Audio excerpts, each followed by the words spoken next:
حضرت آدم کے ہر بار یعنی بی بی حوا رضی اللہ تعالیٰ عنہ کے جب پریگننسی ہوتی تھی، حمل ہوتا تھا تو ایک لڑکا پیدا ہوتا، ایک لڑکی پیدا ہوتی۔ اللہ کی شان دیکھیں، اللہ نے اس نسل انسانی کو کس اپنے حکمت بھرے انداز میں چلایا کہ ہر حمل میں ایک لڑکا پیدا ہوتا، ایک لڑکی پیدا ہوتی، اور جب اگلے حمل میں ایک اور لڑکا لڑکی پیدا ہوتی تو ان کا آپس میں نکاح ہو سکتا تھا۔ یعنی مثال کے طور پہ ایک باری میں جو لڑکا اور لڑکی پیدا ہوتے وہ بھائی بہن کہلاتے تھے، مگر اگلی باری میں جو لڑکا لڑکی پیدا ہوتے وہ ان کے بھائی بہن نہیں، اس حوالے سے نہیں ہوتے تھے کیونکہ ان کا نکاح جائز تھا، اور یہ اس زمانے کی شریعت میں جائز تھا، اور اس لیے ضروری تھا کہ اسی سے نسل انسانی نے آگے بڑھنا تھا۔ اب اللہ کی شان دیکھیں کہ حضرت آدم علیہ السلام کے جو دو بیٹے تھے، قابیل اور حابیل۔ پہلے قابیل پیدا ہوتا ہے۔ اچھا، قابیل کے ساتھ معاملہ یہ تھا کہ اس کے ساتھ جو لڑکی پیدا ہوئی اس کا نام جو تھا وہ اکلیما تھا، وہ بڑی خوبصورت تھی۔ حابیل کے ساتھ جو لڑکی پیدا ہوئی اس کا نام لیوزا تھا۔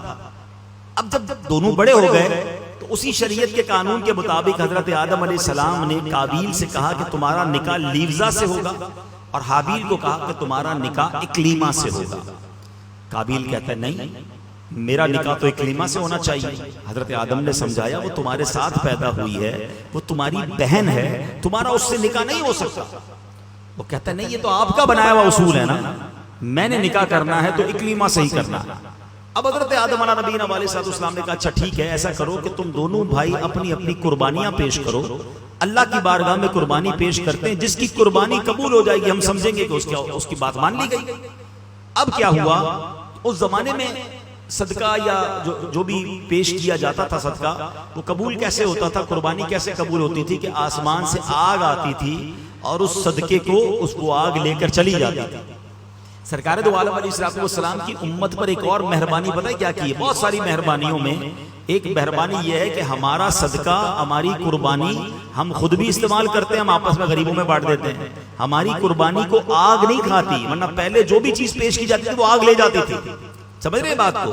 ہم آج کل کیا کرتے ہیں، صدقہ غریبوں میں بانٹ دیتے ہیں، رشتہ داروں میں بانٹ دیتے ہیں، قربانی کرتے ہیں، خود بھی کھاتے ہیں، دوسرے لوگ بھی کھاتے ہیں۔ ایسا نہیں تھا پہلے، یہ بھی اس امت پر مہربانی کی گئی ہے۔ تو بہرحال اب کیا ہوا کہ دونوں نے اپنی اپنی قربانی پیش کی۔ قابیل کھیتی باڑی کرتا تھا اور حابیل جو تھے وہ بکریاں چراتے تھے، تو قابیل اناج کا ایک ڈھیر اس نے رکھ دیا پہاڑ کے اوپر، اور حابیل نے ایک بکری جو تھی وہ رکھ دی۔ اب ایسا ہی ہوا کہ آگ آئی اور آگ آ کر بکری کو جو ہے وہ لے گئی اور قابیل کے گندم کو چھوڑ دیا گیا۔ اس کا مطلب یہ ہوا کہ حابیل کی قربانی قبول ہو گئی، اور حضرت آدم نے یہی فرمایا کہ اب اکلیما کا حقدار یہ ہے۔ اب یہ فیصلہ تو آپ نے سنا دیا، مگر اب قابیل جو بھائی تھا اس کے دل میں اپنے بھائی کے لیے حسد پیدا ہو گیا کہ یہ وہ لڑکی ہے جس سے مجھے شادی کرنی تھی، اس کو مل گئی، اور بالآخر اس حسد کی بنا پر قابیل نے حابیل کو قتل کر دیا۔ اس دنیا میں سب سے پہلا اگر قتل ہوا ہے تو وہ بھائی نے اپنے بھائی کا کیا ہے، اور وجہ کیا بنی؟ حسد وجہ بنی۔ حسد کیوں ہوا؟ ایک عورت کی وجہ سے ہوا۔ اس سب باتوں کو سمجھنا ہے۔ ایک بندہ جو ہے مردود ہو گیا تکبر کی وجہ سے، حسد کی وجہ سے۔ دوسرا بھائی نے بھائی کو قتل کیا حسد کی وجہ سے اور عورت کی وجہ سے۔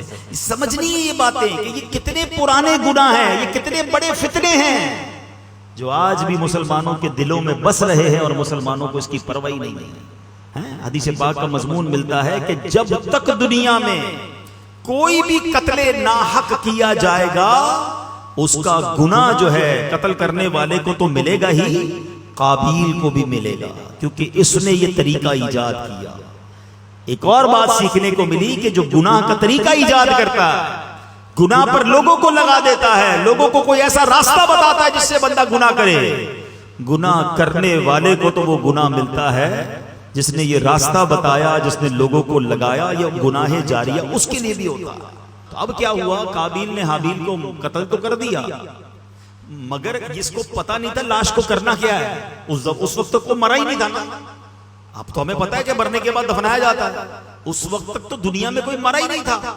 اب اس نے کیا کیا، اپنے بھائی کی لاش کاندھے پر اٹھا کر کئی دنوں تک گھومتا رہا، کروں کیا اس لاش کا۔